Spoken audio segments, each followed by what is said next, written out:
afternoon all.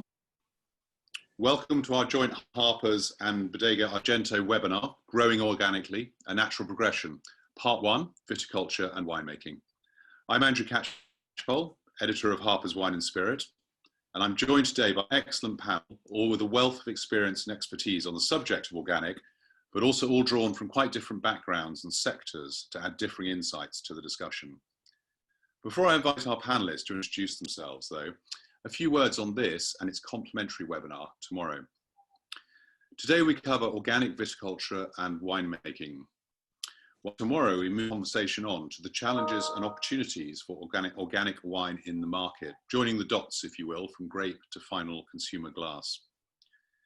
Today we're going to hear insights from a winemaking perspective, with Argento's winemaker Juan Pablo on hand to give a quick introduction from his perspective, before the IWSR's Daniel Metttyear steps in to give a 5-minute presentation to provide some context on organic wine in the broader market.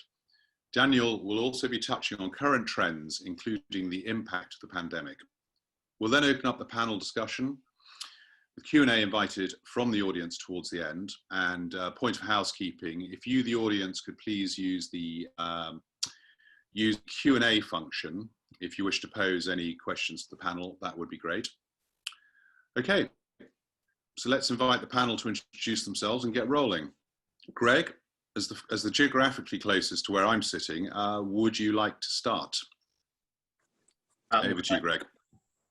Thank you, Andrew. Look, my name's Gregg. I'm head of the wine division at Plumpton College. I'm a plant physiologist, so I did my PhD a long time ago now in the University of Melbourne.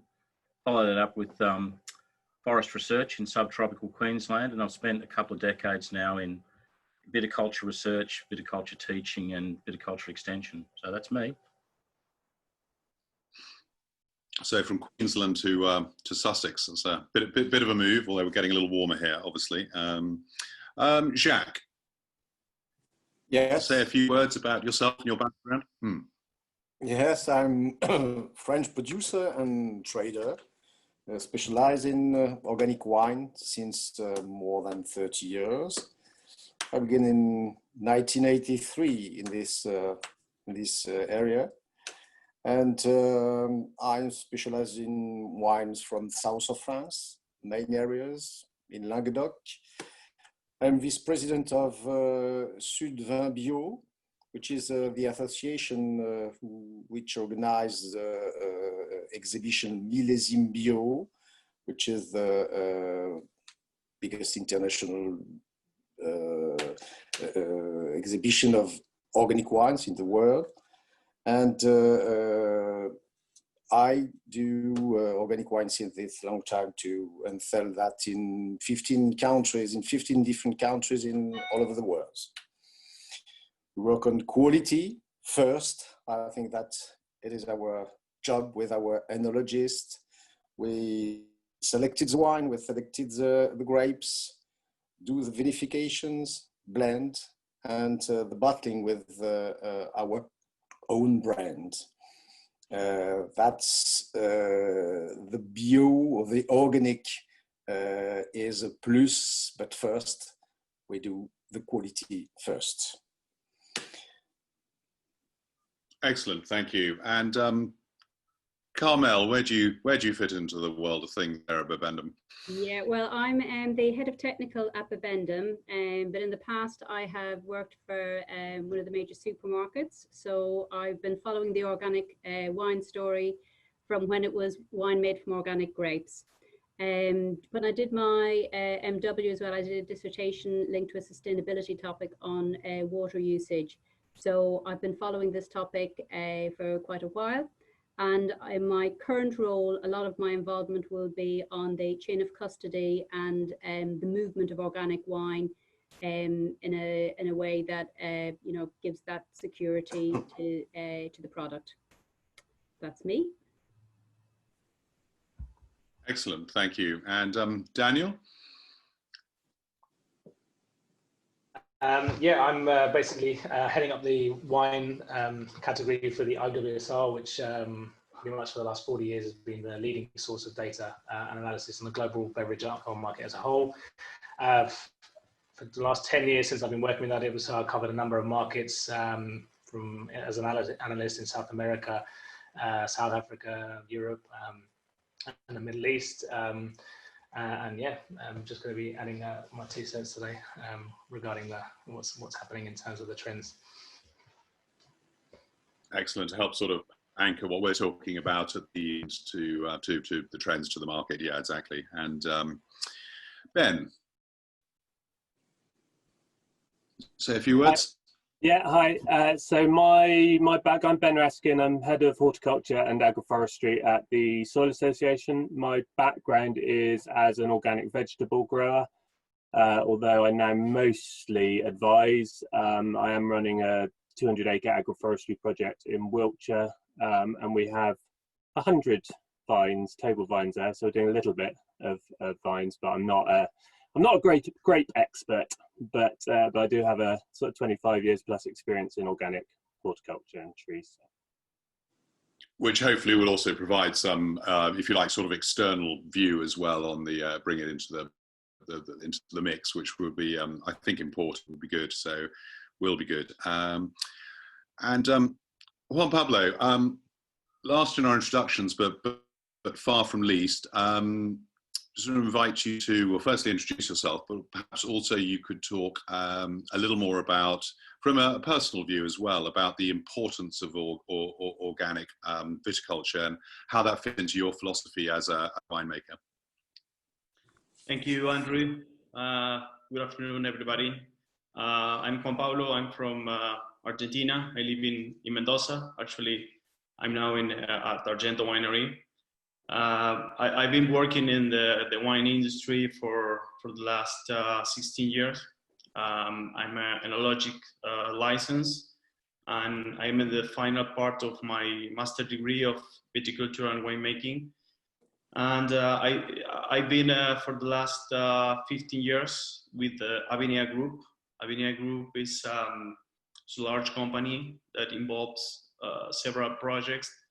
The largest one is Bodega Argento, and since 2012, I've been involved with Argento in several projects as local market brands, international bulk business, research and development, and since last year, I'm in charge of the direction of the winemaking team of Bodega Argento.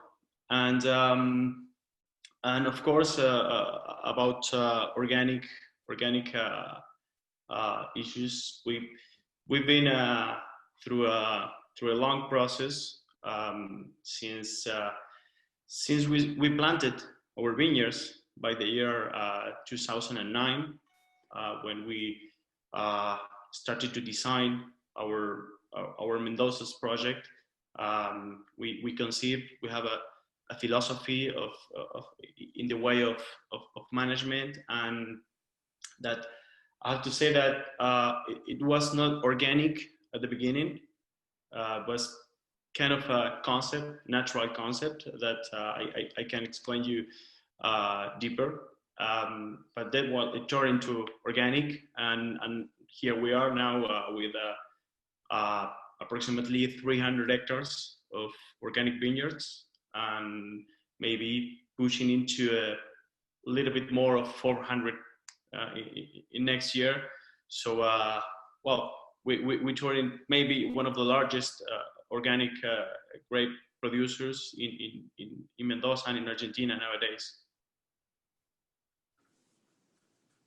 And what sort of facilitated, what really drove that kind of change? So you make it sound as if it was a gradual dawning of or embracing of organic.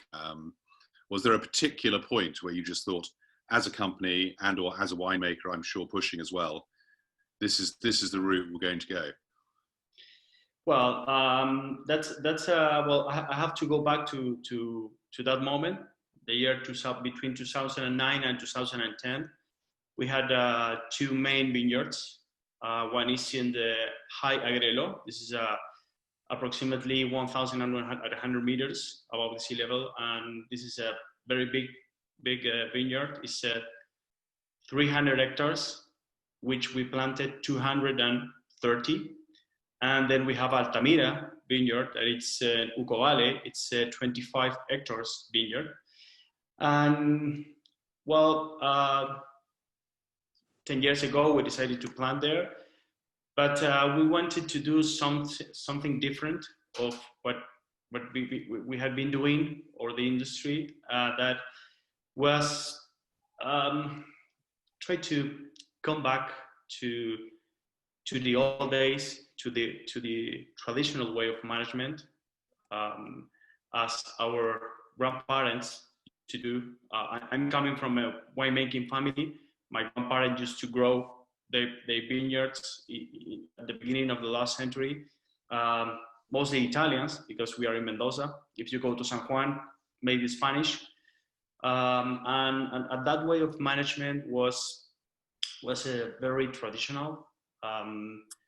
Maybe it was not organic certified, but was very clear on the concept of environment. Was very simple, but they have a very strong knowledge of in management. And when I say management, I mean canopy management, weather prevention, and specifically, and the most important, soil management.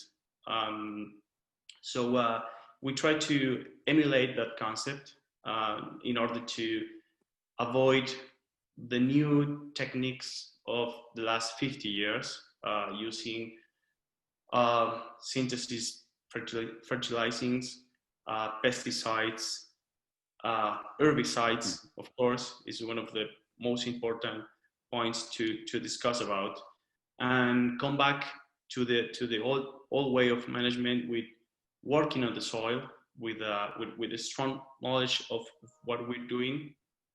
And so we decided to start working that way. I can go deeper in the way we are managing our vineyards, that is very similar to the old days, but we didn't start thinking about an organic certification or organic label.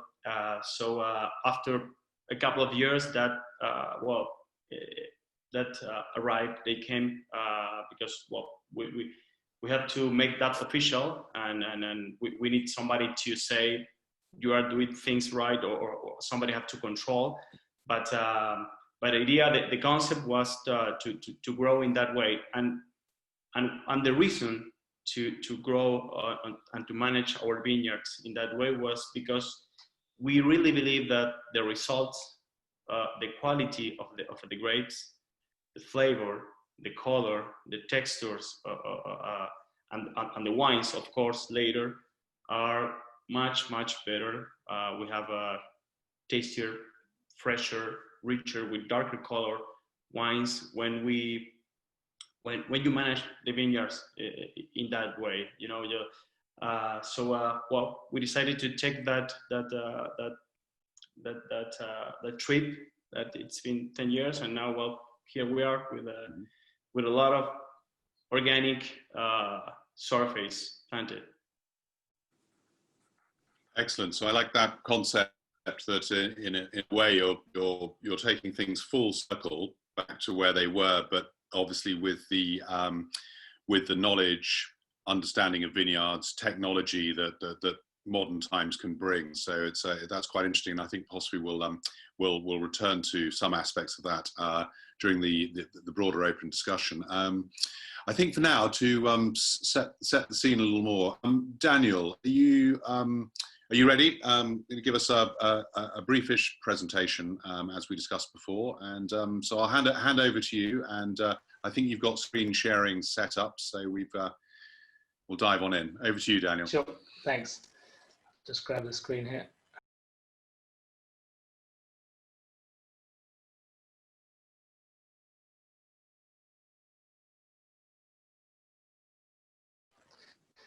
Right, hopefully you can see that. Well, obviously, thanks a lot, Andrew, and thanks very much for inviting me today. It's a real pleasure to take part in today's session.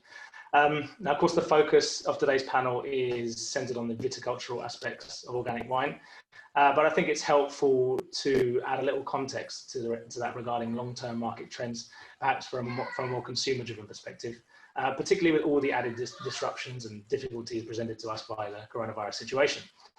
So, conscious of time, I think I'll get straight into what is a very short introduction to the global wine market, which will hopefully serve as a good starting point for today's discussion.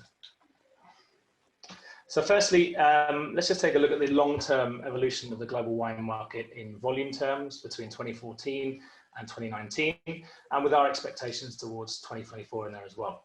What we have is a market experiencing moderate growth up until 2018 on a serious production shortfall disrupted progress, resulting in a relatively flat landscape if you look at the 5-year period as a whole. Now, sparkling wine has remained a bright spot within the category, driven in large part by Prosecco's expansion.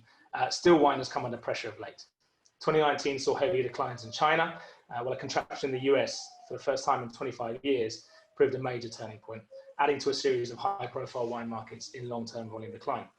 Nonetheless, the dollar value of the market remained positive, which underlines the steady premiumization process taking place within the category.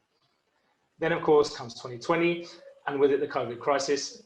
Now, in many markets, wine has actually performed pretty well, thanks to strong presence across the e-commerce and retail channels, as well as the nature of lockdown itself, favoring low-key, everyday home consumption. But ultimately, strong performances through these channels have fallen well short of compensating losses within the bar, restaurant, and cellar door sector. And we're expecting double-digit declines for 2020. With the situation far from over and the global economy in the shape that it's in, it could be more than 5 years before global wine consumption returns to 2019 levels. Now, we're still trying to understand the short and long-term impact of COVID-19, but it is becoming clear that certain aspects within beverage alcohol as a whole may actually benefit from the situation. And if we look at some of the macro trends that are taking place across the entire drinks market, obviously the digital and e-commerce movement is 2020's clear winner. But we're also seeing that really in laying bare the fragility of our way of life, our planet, our species even, COVID-19 is actually accentuating the trend towards health and ethical consumption in the short term. And we actually believe that that will be accelerating that development in the longer term. Indeed, provenance, ingredients, authenticity, proximity, wellness, and care for self, society, and our planet are all climbing higher in consumer priorities. And these, of course, are the fundamentals that have driven demand for organic processes in food and indeed wine production. And we can see here that despite a flat global wine market and higher average retail price, organic wine consumption has increased almost 9% on average a year over the last 5-year period. Now, it's important to realize that it's not yet a truly global phenomenon. The top 5 organic wine markets account for 65% of global consumption, and the top 10 account for around 80%. But right now, Germany, France, the UK, US head up the list in terms of absolute size. Italy, Spain, China, Denmark, Australia have been showing some very, very promising growth in 2019. But actually Sweden, Japan, and Austria are actually way ahead in terms of organic share of total consumption, with 22%, 11%, and 7.5% respectively. And if you compare that to globally, organic share of total wine consumption currently sits at around 2.75%. Now, even with the negative outlook we face, we're expecting this to steadily advance, reaching around 4% share by 2024. And that's driven by a health and wellness movement that has only been emboldened by the onset of COVID-19. So just to recap on what has been a very brief introduction to the global wine market and organic wine's place within that, global wine consumption has been relatively flat over the past 5 years, sparkling wine outperforming the larger still wine segment. Despite doing very well in e-commerce and retail, the COVID crisis has ultimately upended the wine market, driving heavy volume decline, as well as serious supply and demand imbalances, and the recovery is expected to be slow. Nonetheless, we're expecting the organic wine market to continue to grow and gain share over the next 5 years, driven by an even stronger consumer focus on personal health, wellness, and the impact of choices on the environment and society at large in the wake of what is an unprecedented global health crisis. So, thank you very much. Daniel, thank you very much. As a brief, concise, pithy snapshot of what's going on, I think that's incredibly positive for the organic category, and the figures actually in some ways are quite remarkable, and it chimes with what we've been hearing from both yourselves and other sources in terms of that consumer interest in wellness, in health, in provenance, etc., etc. So, which have all been trends that have been and look like they will continue to be accelerated by the pandemic and concerns around that. So, I want to start with open the discussion out and start with what might seem like a really obvious question. I don't want to sort of dwell on it too much, but just to try and get one or two sort of pithy answers about a brief reminder of what organic and organic viticulture actually mean. And maybe Ben, if I could bring you in from, as I say, that sort of slight outside looking in perspective. What is organic? What does it mean? What should it mean to the consumers? Is there any confusion over the term? I would say there is some confusion, and I think the problem is it's quite a complicated concept actually. So a lot of people will think of it as, oh well, it's just no chemicals, which obviously is part of it. Although we know that within current certification, it doesn't actually mean no chemicals; it means much fewer chemicals. But I think, Juan Pablo talked about the soil, and obviously we're the Soil Association. There's a reason for that, and organic really starts with the soil and starts with healthy soil, building healthy soil. Actually, if you look at the wider organic principles, there's the sort of 4 pillars to organic. There's the principle of health, so that's health of plants, soil, health of people. There's the ecology, so looking after that wider environment. There's actually an element of fairness, so treating your your staff, your wider suppliers, all of that. There's an element of actually being ethical with people within that, and there's a pillar of care, so care of the environment, of individuals, of that wider thing. So it's actually quite broad, and some of that is captured within the certification and the standards, and some of it isn't currently. Although I think there's interest from a lot of people in being able to make some of those additional claims. But for me, it's about working with nature, it's about building your soils, it's about improving, there's all of us can improve our farms and improve our system. So even being organic isn't enough. You need to be always looking at what you can do to increase your soil health or your biodiversity or whatever it is. Thanks, Ben. Gregg, is there anything that you might want to add to that? It would be interesting coming from the sort of academic perspective at Plumpton to see how what your definition is and how it's woven into what you do and what you're teaching to your students across various disciplines. I think we've got you on mute there, actually.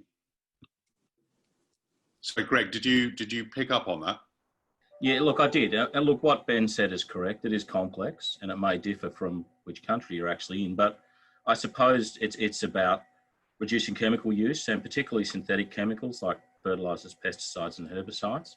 Probably its origin is really looking after the soil, as Ben suggested. So the kind of things that preserve soil structure, biological activity.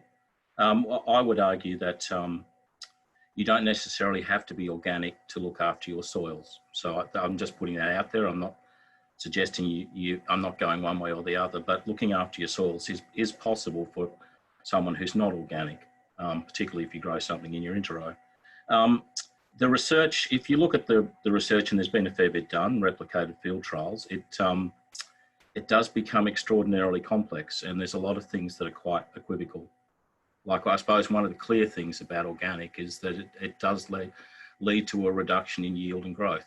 And that reduction is probably in the order of 10 to 20%. So, and we're beginning to understand why that happens. But on the other hand, as to add to what Ben says, there is clear evidence that it increases soil fertility, biological activity, reduces the potential for erosion, improves soil structure. So, but it is, given how multifaceted it is, it's quite variable, and it's a very interesting topic to take apart from a wine point of view, a fruit composition point of view, and a yield and productivity point of view, and a management point of view. It's a big topic, Andrew. Well, yeah, no, thanks. And hopefully we'll have a stab at delving into sort of the key points there. But listening to what both you, Gregg, and Ben were saying, it's interesting. We'll be covering this more tomorrow, but if there are a couple of key points there. I mean, you discuss yields perhaps in relation to quality and health and fertility of the soil. I mean, Carmel, I don't know if you want to pick up on this. I mean, are these points that resonate with consumers, or is that just too esoteric? They just want to think that something's quite sort of natural and happily made. Well, I think that is a really interesting point. And I think historically consumers may have been a little bit more aware about the organics in terms of their personal health and the reduction on chemicals like sulfides and lower levels. But increasingly, I think the wider picture about the impact of agriculture is definitely coming into people's psyche. So in the past, I think a lot of consumers of organic wine may have bought organic across a lot of categories, and it felt a little bit niche. I certainly think that that has been broadened a lot more, and a lot more consumers see it as something that fits into their lives, and they've become a lot more aware that you can't be apolitical when it comes to the environment. Every purchase decision you make, has an impact. So I see this as something that is going to continue to grow. When we look at markets where we often see trends of what is to come, like in the Nordics, etc., I think that we will see this as a much stronger fixture, and people will be thinking about the cost of not buying organic and not sort of supporting environmentally sustainable systems of agri-production. Yes, there's a neat seek for a self-plug there, because tomorrow's webinar, when we'll explore into the consumer market side more, we have Sarah Norell, who's director at the Swedish Monopoly, joining us to discuss those sides of things. So, but I think that's also a neat way of taking it quite literally back down to the viticultural roots. And maybe, Jacques, if you could pick this one up. What are the most clear benefits? We've heard a little bit about from Gregg and Ben, but as a winemaker, what are the most obvious and clear benefits of organic farming for the vineyard? What can it do for the vines? It's a large question, like everybody said, but I think that to be simple, yes, firstly, to have no chemical products in the vineyard, to preserve the environment, the health of the planet, their own health, is probably the main thinking, the main aim of the consumer, of people who buy the wines. For the producer, it's probably the same too. I think that at the beginning, the first producers want to preserve their own health against chemical products.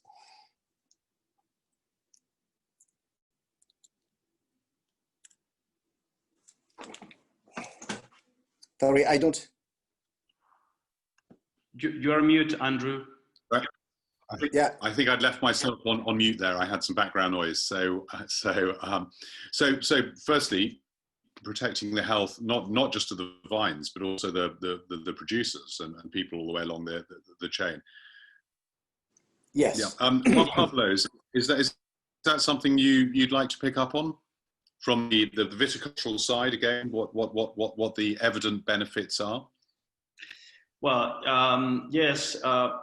I agree. There are a lot of concepts involved and benefits when you go organic. Of course, healthier wines, and people want to be fitted in a healthier way. So that's fine, and I agree with that. But come back again to our project, our philosophy. I want to explain a little bit about what terroir is, because we've been always focused on quality on the grapes and quality on the wines, and that's the reason we go growing in that way.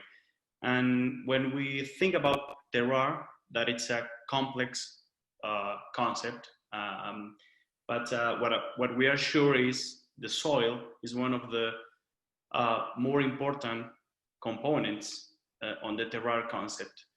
And if we want our wines talk about terroir, express terroir, we take care about the soil, and we have to preserve the soil. So that's the reason we focus on the soil, working on that, and moving in a different direction of what we've been doing in the last 50 years. And specifically talking about working on the soils, on decompact the soils, avoid... Pablo, we may have lost you there for a moment. We've got some sorry. Tricky connections. Can you hear me? We can hear you now. I can hear you now, yes. No, I was saying that the terroir is what we want to show in our wines. So to show that, we have to make a connection between our wines, our good grapes, and the terroir.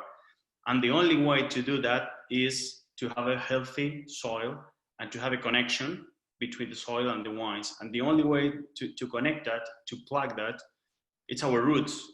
And our roots are going to be healthy, are going to explore deep into the terroir if we have healthy soils. And the way to make that is to have a good management of the soil. And I'm talking about decompact, I'm talking about remove the soil to give oxygen, to activate the system, the microbiology of the soil, to incorporate organic material from our own vineyards, from the pruning, from the natural weeds we have on the vineyard. We don't attack our weeds with herbicides, but we control them, we cut them, we chop, reincorporate into the soils, and boost that soil. So, and of course, we make a pruning of our roots and help in the design of our roots to help them explore, go deeper, look into into 1 meter, 1.5 meters, maybe 2 meters, where the best quality of the soil is. So to obtain a connection between the roots and the grapes and the wines later. All that process, all that concept is much better in a natural way, in a traditional way, in an organic way. So that's kind of a strong statement of how we do or how we manage our vineyards. Okay, excellent, thanks. And I'll just maybe throw this over to you, Gregg. Again, coming from the sort of academic side now. How much has understanding of organic viticulture progressed? I mean, you mentioned before it's a very big and surprisingly complex topic. What are the main advances, and how are these helping winemakers to achieve their goals? Look, that's an interesting question, Andrew. How has the understanding of organic progressed? Look, I think we're starting to understand where the losses in yield and growth are, so that they tend to be in things like soil moisture. What I suppose is, rather than answer that question, a lot of the research is very site specific, and you go to a different site and you get a different outcome. So sometimes the site itself is very important. It's if you move from a dry, hot site that has kind of low fungal disease risk to a wetter, cooler site, or a wetter, warmer site, you will get quite a different response. I think in terms of the wine, the story again is equivocal. I think the work done on sensory assessment of the fruit has shown there isn't necessarily a benefit or a downside to it. Once again, it's site specific and the results are equivocal. And I think it shows that the kind of factors that go into fruit composition are very complex. You know, a lot of it's driven by the particular environment, but added to that is the soil. And I think it was Jacques talking about the soil. I think the way the soil has a profound effect on fruit composition is how it releases water to the grapevine. So we're understanding now it's the way the soil actually controls the size of the canopy and the vigor of the canopy in relation to the fruit that has a big impact on fruit composition and wine style or wine quality. In terms of the pest and disease, that's interesting as well. There is probably an effect on downy and powdery because we can't, for instance, use curatives. We have to use protectants. And it's kind of falls and against. Like if you're out there spraying a lot more often, you have a bigger carbon footprint. So I would like to answer your question in a pithy way, Andrew, but there are so many different ways to look at this. Yeah, I'm not sure whether that helps. Well, yes, I think so. And perhaps it would be better if I sort of pass the baton over to Jacques and maybe get a response there and say, right, so incorporating this into winemaking, is there, how does this growing understanding help, and how much has it changed the approach that you take? And I think also I'd quite like to pick up on the disease aspect, but perhaps we could deal with that, sort of incorporating that growing understanding into winemaking, or viticulture, I should say, rather than winemaking. Viticulture is winemaking, Andrew. Great wines are made in... Sorry, Gregg. Viticulture is winemaking. It's where it all starts. Yeah, I realise actually that would be a very old-fashioned kind of view that any wines were made in the cellar. All wines are obviously made viticulturally. Andrew, Yeah. can I just make one point there, if I may?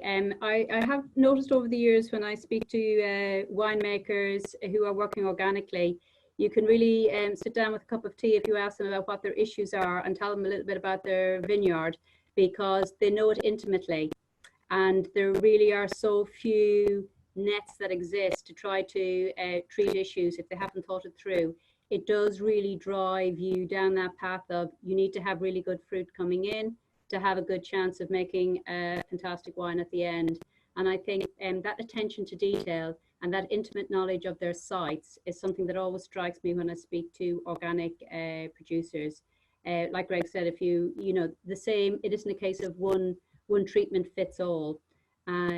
So personally, even though Gregg may argue that the sensorially wines may not automatically be rated by trained tasters as always superior, there's something about the interest that I find that can exist on a well-made organic wine, that it is very peculiar to that year as well, because the winemaker has had to think through, what are my challenges in the vineyard, what am I going to do? And you know, it's very quite demanding of that attention, and you see that. So the art and science really comes together about the decision making. So that's interesting. So the suggestion is that, in fact, by organic viticulture will help any given winemaker who's embracing it to help them to focus ever more closely on their vines, on their vineyard. So almost by natural extension, there's going to be sort of more care, more insight, more understanding. Is that sort of part of the... So if you put the question like, what are your challenges in the vineyard, I rarely get an answer of what are the issues in this region. It is, in this vineyard, we've had an issue with, you know, with ants or whatever, or leaf hoppers or whatever, and they will have a solution because they will have lived through that aspect.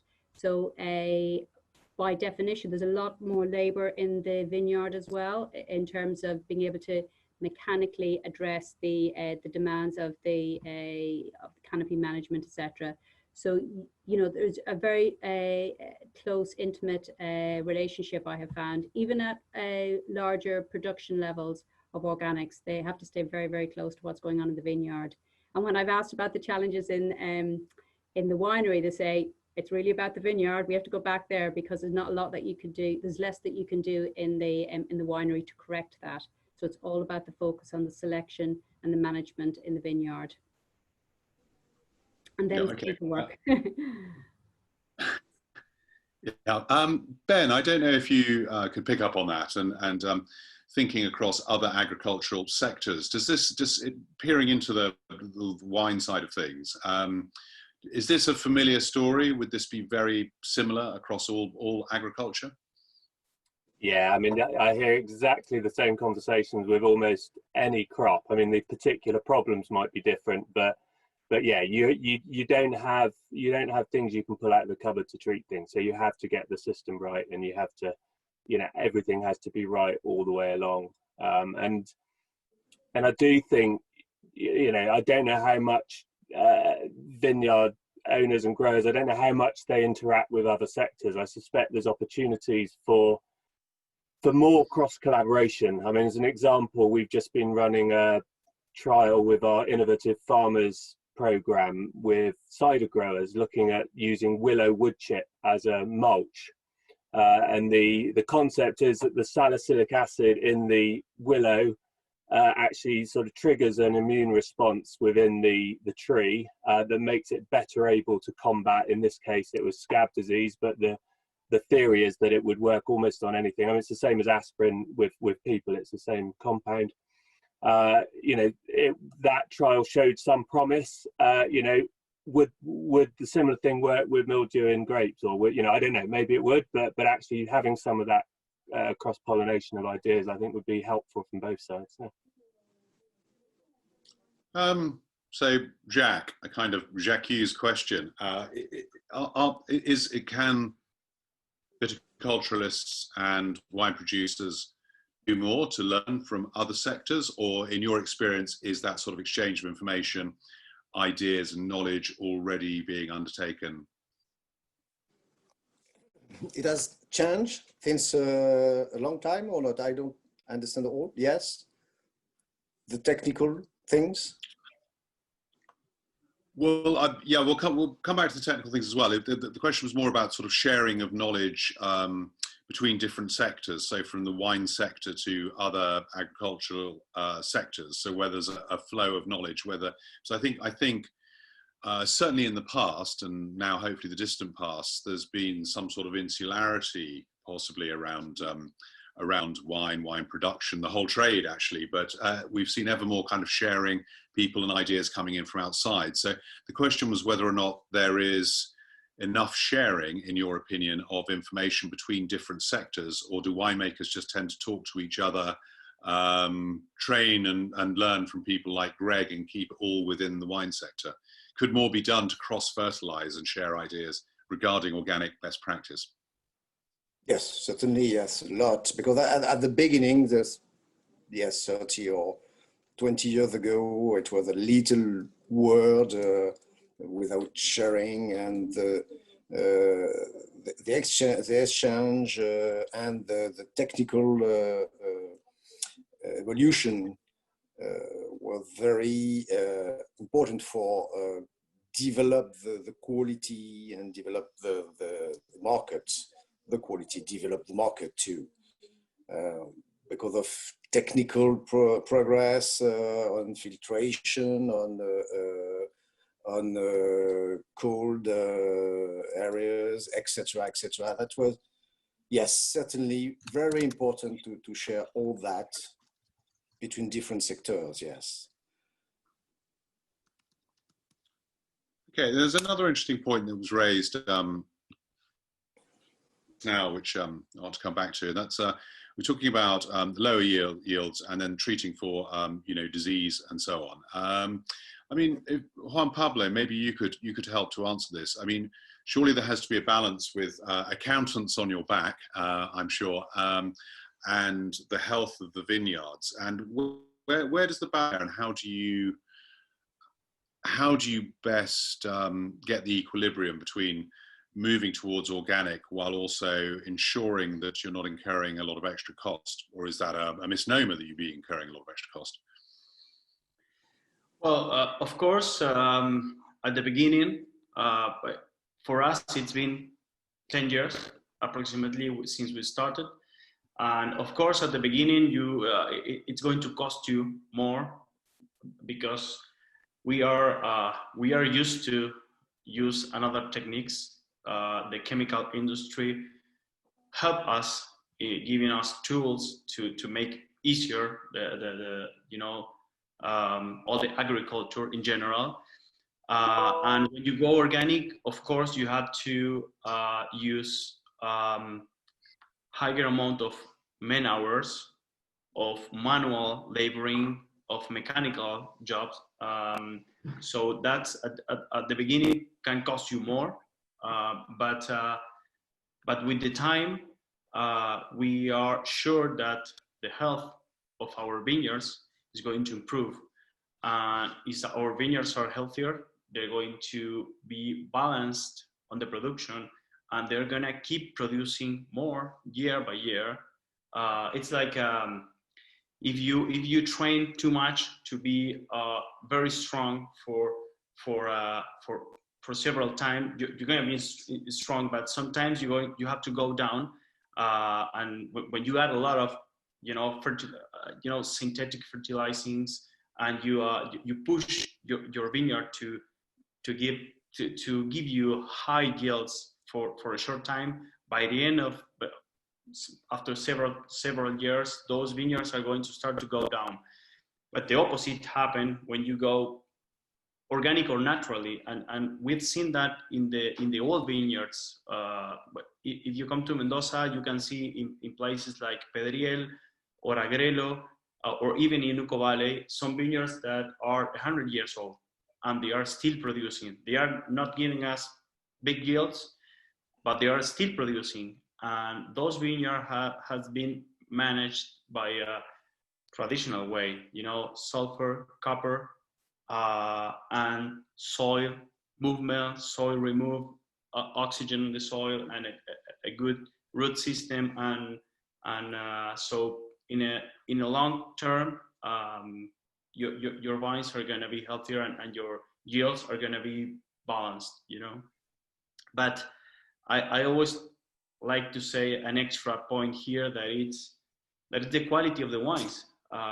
We have seen in the last years, comparing the results of our wines compared with grapes coming from non-organic vineyards. And I have to say that we always give an extra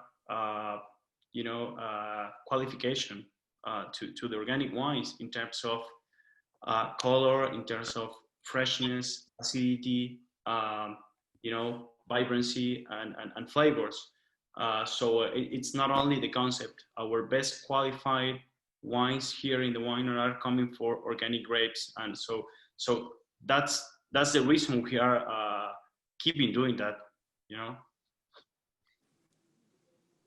Yeah, no, of course. And I think the world's moved on a long way. I'll age myself slightly, but if you move back, say, 20, maybe 30 years,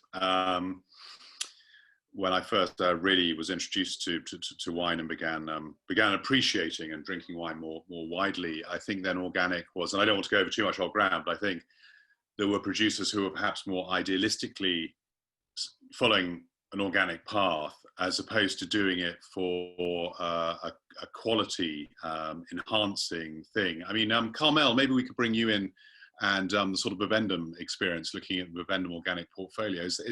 Is that a fair thing to say? I mean, do you think that organic production lifts fairly uniformly these days, qualities in particular ways, or is it still a bit patchy? There are still winemakers who are doing it really well and producing great wines, others who are perhaps missing a trick to bring the best possibilities forward that organic viticulture can? I would say that because it's a little bit more evolved as a category, there's fewer players there that are just, I won't say blagging out on quality, but are just applying an organic principle without looking at the quality of the wine. And I think, as I said, to start with, I think maybe like 20 years ago, consumers of organic products may have been there for, I suppose, an ethical dimension, which meant that they might tolerate lesser quality, dare I say. And having spent many years working on mainstream brands, wine cleanliness was something that was very much put into my DNA as an important aspect in winemaking. But I think nowadays, I've certainly seen, maybe it's just the collective knowledge within a region, that the general qualities are, I think, much improved. It's a lot rarer to see a wine that is out of condition on the organic side. And then you've got areas like for sparkling Dio Penedeth, which the whole region has is an organic offering, that we can see that there's some collective thinking there. So I would say what has probably been interesting, and I think Gregg touched on this before in terms of sustainability, is areas like New Zealand that have some wonderful organic offerings. Within region, there may be just as much support for other sustainability systems and agendas. So the growth of organics may not be as large in that area as, say, what we've seen, say, from South America. So you do see, depending on the pressures on a given region to be able to produce organically, to do with the climate and all of those aspects, versus the demands in those areas, I think that that's had an impact as well. But certainly, I think we've seen, I've seen much more engaging wines and much more exciting wines than I felt were in the market 10 or 15 years ago. Probably helped drinking the Bibendum portfolio as well, so that probably helps. But, you know, I certainly I feel a lot more positive for it as a category for consumers.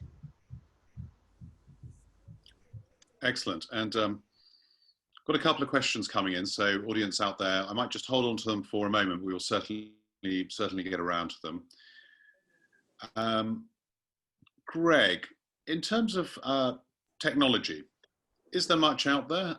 Is there much out there to help winemakers, viticulturists, wine growers at the moment? And how's that evolved? Look, I don't think it's so much technology. Like someone did ask a question about copper and sulfur, and continued use of copper and sulfur is probably going to be problematic. We know copper's does end up with phytotoxicity in the soil. You know, sulfur can have effects on your wine. One thing using copper and sulfur does do is it stops some of the resistance that diseases develop. But I think there are a host of you know, more biological type controls that people are using. At the moment, they're not as effective as, you know, the traditional ways we manage disease. But I think if we start to use them in conjunction with copper and sulfur, and we can reduce our copper and sulfur usage, that would be a good thing. And I think these things will develop over time. Where I think there is, and it's not easy research, but in some ways, this is all about managing the ecology of the bunch zone. And we do manage the environment of the bunch zone. You know, we manipulate canopies, so we you know, produce an environment that doesn't favour disease. But I think working out how to promote beneficials and how to push things more towards the favour of the plant is probably an area of work that will become important. The other thing we don't actually talk about much is the plant itself. And unfortunately, we're kind of stuck with Vitis vinifera, and it gets smashed by everything, particularly things from North America. And I think there are some really good options that might be suitable for this country. And I'm thinking of the peewee vines that come out of the German breeding programs. I had a skin contact vine from the Pfalz today that I thought was fantastic. So, you know, in some ways the wine industry is very innovative, but in other ways it's very traditional. And I think because of that, we lose the option for things we can do with the host plant. Look, in terms of other technology, yeah, how we manage the fertilizers, how we manage the composts and the manures, you know, it's about understanding more about their interaction with the soil. It's you know, their the way they release fertilizers. I think there's useful research to be done there. So more done. Jacques, is there anything you'd like to add to that? Any other thoughts about advancing technologies that can help with organic viticulture? Viticulture and winemaking.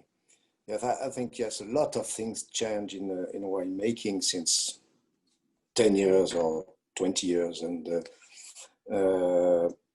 it was more difficult to do good wines without chemical products 20 years ago or 15 years ago.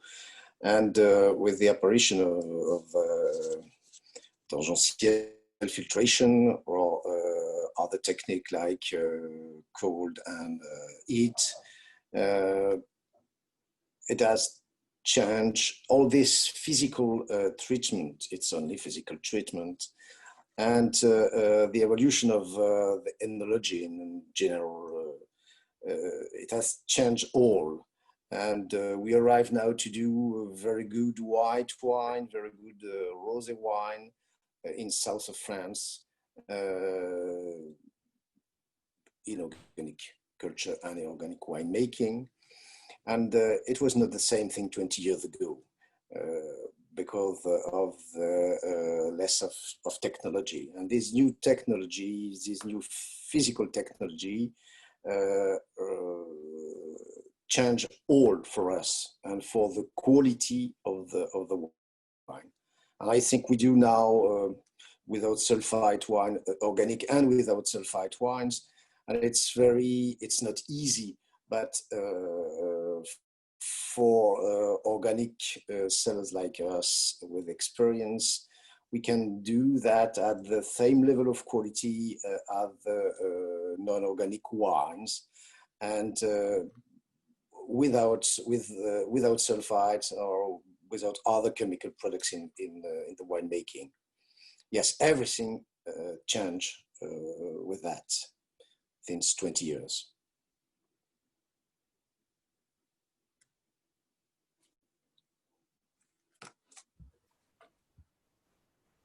Sorry, Andrew, you're on mute again. Yes, Andrew. I keep doing it. I've got noise occasionally going on in the background, which I just can't get rid of. So what I was just saying is, thanks, Jack. Ben, perhaps I could bring you in again to sort of cast the net wider across various agricultural sectors. Are there other technologies that are being used elsewhere that you might foresee could benefit viticulturists and grape growers? Yeah, I mean, again, there's, I think Gregg already alluded to the biological controls, and I sort of answered one of the Q&As on that as well. I think, some of the new biofungicides offer real promise across a range of diseases. I mean, I've only discovered fairly recently about thermoculture, and I don't know if any growers are using that, but that looked quite interesting. We're doing trials with electrical weeding machines that might have some promise in vineyards. So I think trying to get, again, some of that sort of talking between sectors where it might not have originated in viticulture, but there might be opportunities to do that. And certainly, some of the weeding machinery from vineyards has now entered into other sectors the other way. So I think, yeah, there's always stuff going on, and I would encourage growers to work together to try some of these ideas. And I mentioned our innovative farmers program earlier. That's exactly what that does. It brings growers together to trial farmer-led innovation. So. Excellent. Okay, and got a few. I'm just aware of time rolling on, so I'm going to throw out a couple of the audience's questions to the panel now. And so one from Joseph Arthur, and this we sort of touched a little bit on this, but Joseph's question is: where do producers who practice organics but are not certified fit into all of this? Which I guess ties up with the question I was going to ask the panel: is organic certification working? But I think in a way that's perhaps a sort of more interesting question than getting down to the nitty-gritties of individual sort of organic certification programs. What's the problem with being as organic as you can? I'm just wondering who might want to pick. I mean, Carmel, do you want to have a crack at that? Oh yes, of course. Sorry, who was? Can I just very briefly, one of the questions that might be worth asking is why, what the certification's for. Is it a marketing tool? Is it that you want to be part of a club? Is it that it's a belief system? Is it that you want guidance on how to produce? It could be all of those, or it could be one of them. And of course, there's nothing wrong with not being certified if you don't need it to market your produce. But equally, it is at the moment the only sort of widely recognised and protected in law system and standards that recognise and give you some value in the marketplace. But understanding whether it's fit for purpose in a way, you need to understand what you're trying to do with it, and that might be different for different growers and manufacturers. Yeah, I'd support what Ben said there. That I mean, it does what it says on the tin. If you're in a certification scheme, it basically will say that against a set criteria that they can verify that the product and the process meets that system. So it's for the consumer's peace of mind as well. And one of the items that's become very clear to me over the years of speaking to organic producers is the rigor associated with organic certification. There's very little wriggle room. While there is negotiation and discussion at vintage time about certain applications, they are very firm on what is required. And you really do need that chain of custody in this day and age to ensure that it's authentic. And that really is one of the core aspects, I think, of the organic offering is authenticity and, you know, reliability, that it does what it says on the tin. So I would say for suppliers, if they are interested in becoming organic, you know, the standard is there. It's a case of seeing what aspects that they need to address. And it is an evolving standard as well, you know, in terms of every item is not necessarily written in tablets of stone in terms of usage. So if there are not organic compounds that are available, the best equivalent is allowed. And so it is a moving feast in that respect. I mean, the one aspect, if I was pressed about what could make it better in terms of organic certification, and this is a personal view, so I will bow down to some of the winemakers here, but there are some physical processes that are prohibited. And I'm not sure if there's a case in terms of the environment or the end consumer in terms of protection of them, for instance, no alcohol adjustment, etc. I'm not sure when it's a physical process, how that is fully justified in the full picture of organics. But, you know, that's just a personal view. But for the most part, it's there for the consumer as well. It's a guarantee for the consumer that the product and the process and the chain of custody meets minimum standards. And that's what certification is about. But it's not always easy. Yeah, I think for both. Yeah, both for yourself, Carmel, and Ben, some very sort of robust responses in defence of certification there, and I quite agree. Actually, I think while it's still a work in progress, it's almost even more important than to have some refinement as you go along. I mean, Juan Pablo, could I throw it over to you as a winemaker? Do you find that certification is restrictive? Is it open enough? Is it progressive enough? Is there more that it could do to support you, perhaps? Sorry, can you repeat me, Andrew, the question? Yes, I mean, certification, the question was on surrounding certification, organic certification, and working as a winemaker. Is that sometimes restrictive? Is it progressive enough? Does it evolve with what your aims might be looking to the future? Is it something you feel you might have to do? I mean, this touches on one of the questions that came in from Leona de Pascale out there in the audience, and it's her question was about how important are organic credentials in marketing wine? Is it really essential for producers to get certifications? We've already looked at the second part of that question, but as a winemaker, is this something you have because it's in any way an assistance to giving you know, sort of strict, delimited boundaries that you can work within, so it's clear? Well, I have to say that the company who audits us since the beginning, they really helped us to understand the organic concept, because as I said before, when we started, we never thought about the final result of being organic and being certified. So our idea, our concept that still is, and is our stronger, you know, concept, and what make us move into this system is the quality of the wines and the grapes. But when we decided to make this official and go under a law or something that control this and give us the credential to show our wines to the world and say, well, this is what we do. We don't only declare, but we certify this way. And this company, who has been joining us for the last, since we started to certify, since 2014 approximately. We have learned with them. They had taught us how the system works, what you can use, what you can't use, what is allowed, what not. Some things that you don't think that are allowed, but if you present and certify that the origin of some products, suddenly they came allowed. So it's been a trip with organic company to learn how to manage this. So I think it's very important to get certified and to find an audition company to join you in this trip. Andrew, can I jump in and say something about certification? Yeah, please. Yeah. Look, just in terms of Joe's question, which was about if you practice organics but you're not certified, where does that leave you?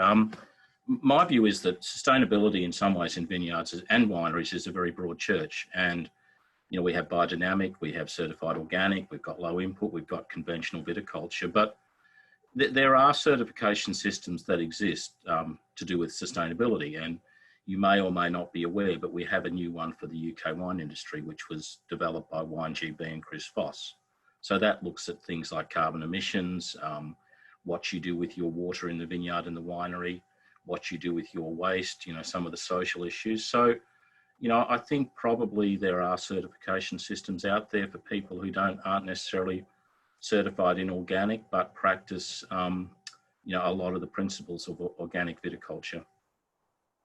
So I think, as I said, it's a broad church, and you know, I think this is a whole module in itself if we were to teach this at Plumpton College. Mm-hmm. Yeah, I know it's a lot for us to try and cover on one afternoon, but it reminds me, I hosted a panel on sustainability in Napa the beginning of this year, actually, while we were still traveling around, and I think one of the key things that came out of there, and one of my learnings, was this concept that within various programs there would be sustainability goals, but there were many sort of parallel paths, and the key was encouragement of moving towards goals, and perhaps moving towards those that you could best achieve with playing to your own strengths as a grape grower or producer. And the whole point is that the path is to be positive, to improve continuously, but not necessarily sort of in tandem, if you sort of mean. You don't have to do everything at once. So I think there are, obviously, as you're saying, Gregg, it's perfectly obvious that it's horses for courses to a degree, as long as everything is progressing in the right way. So it's fine. Right, I've just got one very quick question, and I'm aware of time, actually, so we'll begin to wrap up and ask you all if there are any other points that you wanted to sort of add from what we've discussed today. But there's one, Juan Pablo from Phil Crozier, who I'm sure you'll know well in his ambassadorial role for Argentine wines. But he just asked, maybe if we could deal with this quite briefly, but how did you deal with the high rainfall levels in 16 and 17 that were so problematic in Mendoza, given this is a very rare occurrence? So I guess to broaden that question out, you've gone down an organic path. What happens when disaster does actually hit? And it's the pain, I suppose, of having to stick to your guns, or do you, in a particular year, have to be pragmatic and say, actually, we're not going to survive, you know, the rot, mildew, whatever it may be at the moment, but we'll return to best practice? I'm not fully up to speed with what happened with your particular vineyards in 16 and 17, but well, hello to Phil first. Thanks for the question. Yeah, 16 and 17 were, especially 16, was a very hard year in terms of rainfall. If you compare to Bordeaux, it's not a big deal, but Mendoza, we are used to 300 millimeters per year. That year was 800, almost 1,000. So, of course, viticultures from Mendoza were not prepared to that. But I have to say that our organic vineyards did it very well. Of course, we had to focus on especially on February. That was largest rainy month, and we have to adjust a little bit, especially on the canopy, because if you had a high density or a thick canopy, the humidity problems can get worse. So normally in a rainy year or even in a dry year, we do some specific management on the canopy, especially to remove some leaves, especially in the east side, to create a tunnel that it's going to ventilate, it's going to move air and make dryness easier into the vineyard. And a new thing that we are pushing is we certified the whole process of thermoflash treatment. For example, when a year like a very humid year, when you have some botrytis attacked La Casa, so we have that technology, and that's maybe the previous question, how technology helps in this. Well, thermal treatment technology helped us in order to block La Casa with coming from botrytis and save that fruit. But I have to say that if we compare our organic vineyards and against the non-organic, we have a better drainage in our soils in the organic vineyards, because we have decompact our soils, and the drainage of our soils in Altamira and Negrelo is better than when you have a compact soil. So that's going to help you a lot, even in a rainy season. But anyway, 16th vintage was hard for everyone. Okay, well, thank you. Hopefully, Phil, that answers your question. Got a couple more in, but again, I'm very aware of time. Just one more question then from the audience, and it's from Peter McRosty, and he's asking, how does the organic financial sustainability compare to integrated pest management, both price-wise and cost-wise? I think, Jacques, would you be able to pick up on that? I think that on the financial part, yes, of the organic producers, for the wine, they certainly have best financial results than the other, because the market is balanced actually, and they can sell their wines at the price they can live with that. It's better than in France, all over, or the other producers, or the conventional producers. Organic culture arrive to live. You arrive at good prices for producers, good prices for traders, and I think normal prices for consumers, which are okay to buy a bottle 1 or 2 euros more, and have the quality they want inside, and the organic, an organic product. They certainly arrive, yes, to live better than the other conventional producers, actually. The challenge is to go on with that, to arrive to develop the production and to develop the market too, to have a good balance between the both, and arrive to yes, to a good development, and save the price for the producers, save the price for all the markets.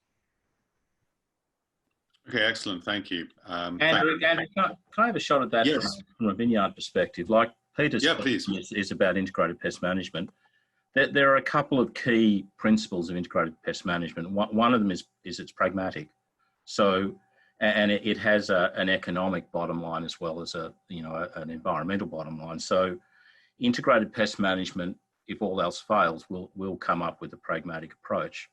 the other thing about IPM is that it's a nice thing, is it's based on monitoring and it's reactive rather than prescriptive. So from that perspective, it reduces costs. So I think there's a lot to be said for integrated pest management. The issue is that for a good integrated pest management program to run, you need it's very heavily based on research. So you need to understand ecosystems, you need to understand biology of pests. It's very information heavy, and there's a lot of work in actually promoting it and supporting it. But I think integrated pest management at its core is something that aims to actually be economically sustainable. Okay, great. Well, hopefully that also answers the questionaire's question out there.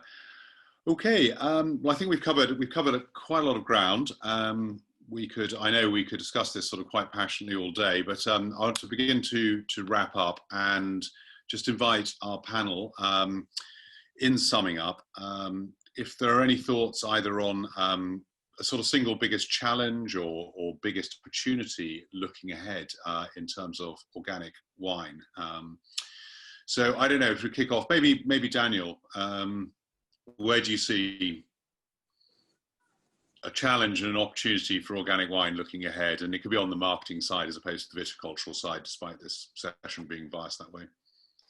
Sure. I mean, I think obviously the immediate challenge we have is dealing with the situation of the COVID pandemic and how that's affected the market and what's that going to do from an economic perspective going forward, how it's affected the different channels through which wine is sold. So that's obviously the principal challenge being faced by the wine industry as a whole. But with that, as I alluded to in the slide, I think there's an opportunity there in terms of that has brought the focus more than ever, perhaps, on the importance of the way that the products that we choose are made, the impact they have on our health and on our environment. So I think that from that there's a huge opportunity there to keep going forward and pushing that message. Excellent, thank you. Carmel, any quick last thoughts from you on opportunities and challenges? I think challenges, well, I suppose on challenges, I'm a little bit with Gregg in terms of other systems that may be more relevant and more useful for some regions and some producers in terms of improving their sustainability. On opportunities, I think it's going to be for brand owners making that direct connection with consumers and releasing the stories behind the organic journey for that particular winery. I think for a product that is an optional purchase, there's a great opportunity for really emotionally connecting with the consumer. So that would be my build. Excellent, thank you. Gregg, anything further to add on those notes? I think I've said too much already, Andrew. Understanding the vineyard, particularly from an organic perspective, does require that you really have a handle on the whole ecosystem. So I think the challenge is for us to really understand our vineyards well enough that we can manage them sensibly. I might leave it at that. Excellent, thank you. And Jacques, possibly gets more difficult to add in a new note as we go around, but challenges or opportunities that are highest in your mind from a winemaking perspective regarding organics? I think that, yes, a challenge for the future is to go on to develop the organic culture, the organic viticulture.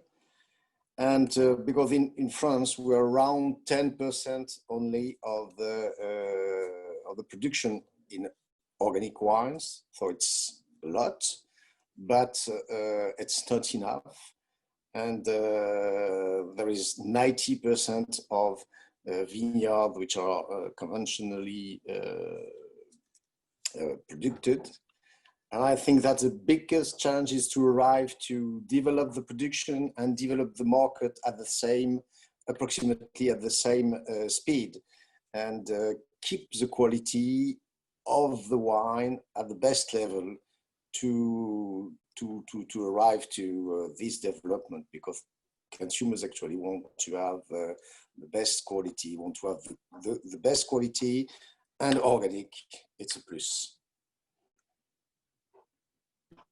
So it's making sure there's a sort of equilibrium, equal progression between the market and the development of organic viticulture and winemaking. So, Ben, anything you'd like to add?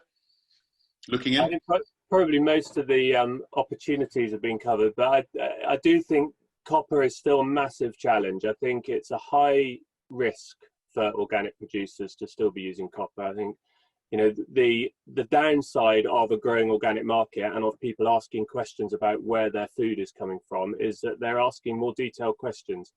And 10 years ago, you know, yeah, it's organic, that's great, that's fine. Now they want to know why, hang on, why are you using copper in organic? And I think, you know, I think it is a real, we've got to get over it and we've got to find alternatives. And I think we've got to do it relatively quickly, or I think it could be damaging. So. Sure. So an ever more informed consumer asking quite understandably ever more informed and searching questions. Yeah, I think we've got a full circle from asking the question, is it organic, to why isn't it organic? You know, so that's been a major shift, I think, that I believe I've seen. Juan Pablo, perhaps a final word summing up on challenges and opportunities. Well, about Argento, our main challenge is to keep pushing our organic philosophy, and now we are one that we are selling under our organic labels, and we have to, our mission, our challenge is to show our customers that our organic wines taste better than that. It's a big job. Of course, we have. Sorry, we lost the last part of that when you were talking about to show our organic wines taste better. Yeah. But we are trying to show the organic results and the quality of our organic wines, and this is a challenge for Argento team for the next years. And another challenge is to connect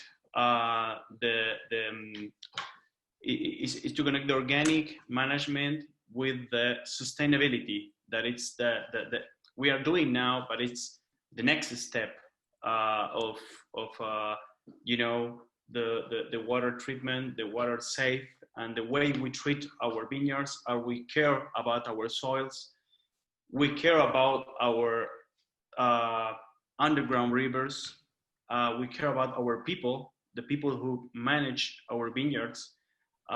When we grow organic, they have a healthier conditions in the vineyards. But sustainability is the next step. We are sustainable certified, but we're going to keep working on reducing, for example, concrete is water resource, for example. Excellent. Okay.